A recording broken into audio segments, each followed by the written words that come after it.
जय श्री राम मेरे प्यारे दोस्तों।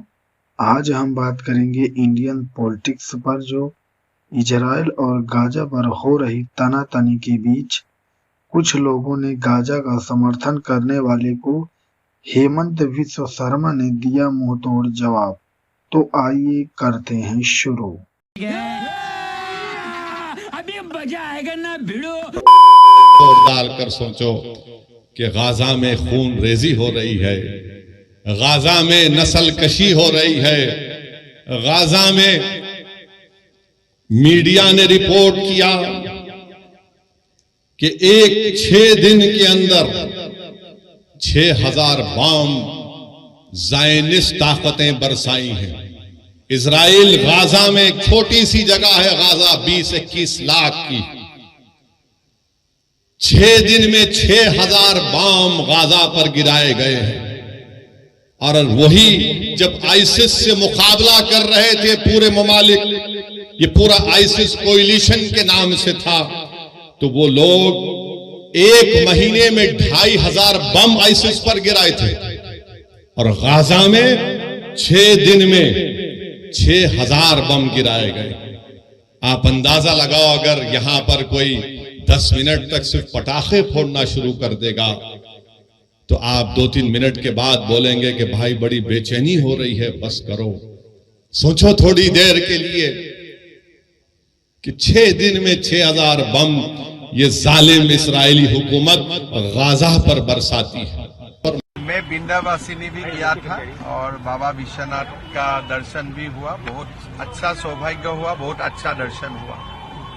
ठीक है सर, एक सवाल है कि इस समय पूरे देश की नजर भी फिलिस्तीन इजराइल युद्ध पर है और इजराइल को लेकर भारत ने अपना रुख स्पष्ट कर दिया है, लेकिन कुछ ऐसी भी विचारधारा है भारत में जो लगातार फिलिस्तीन या यूं कह लीजिए कि हमास के भी समर्थन में उठ रही है। तो ऐसे में देखिए, हमास एक टेररिस्ट ऑर्गेनाइजेशन है और हमारा देश का यह नीतियां है कि हम विश्व भर में जहां भी टेरर होगा, टेररिज्म होगा, उनका खिलाफ हम लोग आवाज उठाऊंगा।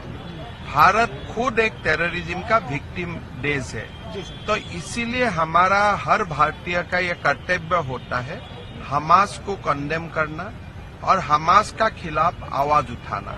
जो लोग भी हमास का फेवर में आवाज उठाता है या हमास का पक्ष में बोलता है, वो लोग हमारा देश का शुभचिंतक नहीं है। ऐसे में सर 5 राज्यों में चुनाव भी है और हमारी प्राचीन भारतीय संस्कृति और परंपरा को लेकर भी कुछ ऐसी टिप्पणियां की गई हैं जिसको लेकर देश में काफी। देखिए, अभी जो हमारा देश में विरोधी का गठबंधन है, नाम में तो वो बीजेपी विरोधी है, एक्चुअली वो लोग सनातन विरोधी है, हिंदू विरोधी गठबंधन है। मेरा यही अपील होगा 500 स्टेट का जनता को कि इस गठबंधन को आप लोग पूरा बाहर कीजिए, विदा कीजिए।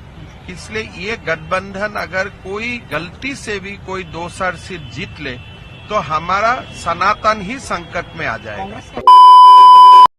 तो वीडियो में आगे है, राम जी को काल्पनिक कहने वाले को मिला मुंहतोड़ जवाब।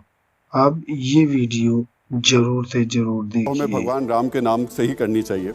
और तुलसीदास जी कहते हैं कि भगवान राम वो हैं जिनके गुणों को राम खुद नहीं बता सकते हैं, लेकिन आपने भगवान राम के गुणों को 2 प्रकार से बताया, स्वभाव और प्रभाव। थोड़ा इसको विस्तार से बताइए। राम शब्द ही 2 अक्षरों का है।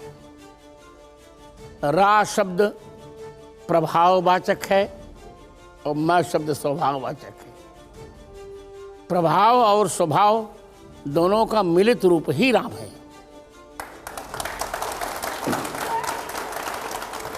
आपने एक महत्वपूर्ण बात अभी कही, वैसे तो सारी बातें महत्वपूर्ण हैं, कि जो हमारा है वो हमारा ही रहेगा और हमें मिलना चाहिए। वो यदस्मदीयम नहीं तत्परिश्रम। तो मैं आ रहा हूँ। तो अभी हमारे इतने लंबे इतिहास में कई ऐसी चीज़ें जहाँ पर कई ऐसे धर्मस्थल भी हैं जहाँ पर अलग विविध धर्मों का प्रभुत्व रहा है और उनके भवन बनते गिरते बदलते रहे हैं। दूसरी बात कि हम केवल अतीत में जिएंगे, जो अतीत में था उसका हमने एक आज बदला लेंगे, ऐसा है, भविष्य बनाएंगे, ऐसा है जी। आप यान तो देखते ही होंगे, यान में होता यह है कि एक दर्पण होता है, वो आगे चलते समय पीछे दिखाई पड़ता रहता है।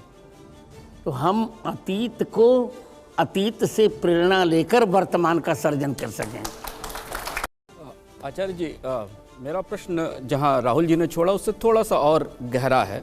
दुनिया के सारे धर्मों का इतिहास भयानक जघन्यताओं का इतिहास है, और अगर आप धर्म के इतिहास में जाएं तो शायद कोई भी ऐसी जघन्यता नहीं जो धर्म के दायरे में नहीं की गई हो और उसके बाद उसे अन्याय संगत धर्म ने ही ठहराया है। अब जब हम आज धर्म की बिल्कुल नई व्याख्याओं में खड़े हैं तो धर्म के नाम पर जायज क्या क्या है और नाजायज क्या क्या है, जो ये क्या उचित है और क्या अनुचित है, ये विवेक अब आज के संविधान के संबंध में क्या है? मुझे कहने दिया जाए, जहां अंग्रेजी में शुड लगता हो या उड लगता हो, जो करना चाहिए वही धर्म है, जो नहीं करना चाहिए वही अधर्म है।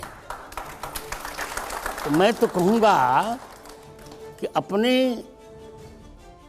कर्तव्यों का, चाहे वे कर्तव्य परिवार से विहित हो दिए प्राप्त हों या समाज से या राष्ट्र से, अपने कर्तव्यों का निष्ठापूर्वक निर्वहन करना ही सबसे बड़ा धर्म है और ईश्वर की सबसे बड़ी पूजा है।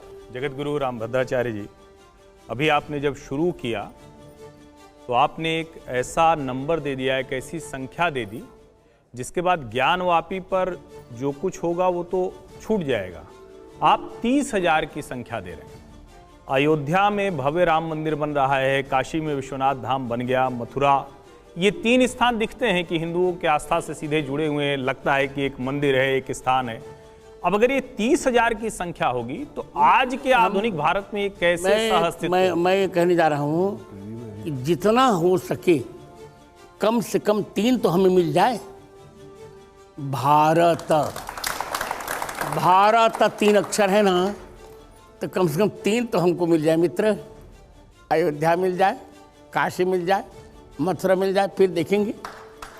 नहीं जगत गुरु, इसमें थोड़ा सा ये लोगों के मन में भी रहता है और कई बार ये चर्चा में भी आता है कि इन 3 स्थानों पर क्या हिंदू जो धर्म गुरु हैं, शंकराचार्य हैं, आप जैसे जगत गुरु हैं, उनकी तरफ से क्या कोई भरोसा जाएगा कि ये 3 स्थान हैं, इसके बाद हम बात नहीं करेंगे या तो, नहीं करना चाहिए? वो तो परिणाम बताएगा, पहले 3 मिल जाए फिर हम बताएंगे। आप हिंदू राष्ट्र से भी सहमत हैं, वो बनना चाहिए?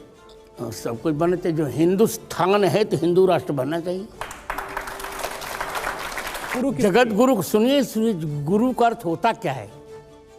गु शब्दस्तंधकार स्यात्, रु शब्दस्तन निरोधकृत। हृदय की कुंठा को जो मिटा दे वही जगत गुरु है। तो मेरे वक्तव्य से मुसलमानों को भी हृदय की कुंठा मिटा लेनी चाहिए। एक दूसरा मुद्दा ये है, अभी 3-4 महीने पहले एक बैठक हुई देवबंद में, वहाँ मौलाना अरशद मदनी साहब ने एक बहुत अच्छी बात कही, एकता की बात कही। उन्होंने कहा कि जो अल्लाह है और जो ओंकार है, ये दोनों में दार्शनिक रूप से एकता है। इस पर आप क्या कहना चाहते हैं? मैं सुनना चाहता हूँ, समझना चाहता हूँ, क्योंकि मंच पर विवाद खड़ा हो गया। मैं तो ये नहीं कहना चाहता, मैं यही कह रहा हूँ कि ओंकार शब्द शास्त्रीय है। अब अल्लाह शब्द उनका कहाँ से शास्त्रीय हो तो वो जाने। अच्छा, ओंकार बड़े कि राम बड़े? दोनों एक। राम का पर्यायवाची ओंकार, ओंकार का पर्यायवाची राम। महाराज जी बस रुक जाइए। निराकार ओंकार मूलम तुरीयम। आप मुझे बोलने देंगे तो मैं बताऊं। अब प्रश्न तो आप सुन लेंगे तब ना। मैंने सुन लिया। नहीं, अभी कहाँ सुना? मैंने सुन लिया भाई। निराकार नहीं किया मैंने भी प्रश्न।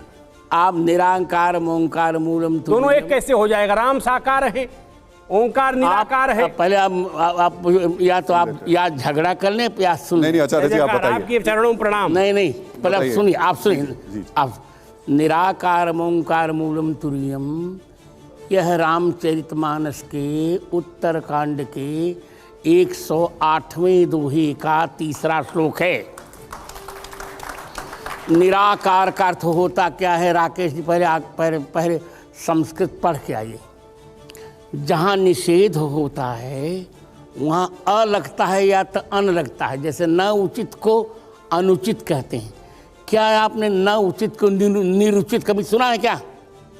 यदि सुना हो तो बताइए। न उचित को निरुचित सुना है आपने? कि न आवश्यक को निरावश्यक सुना है आपने?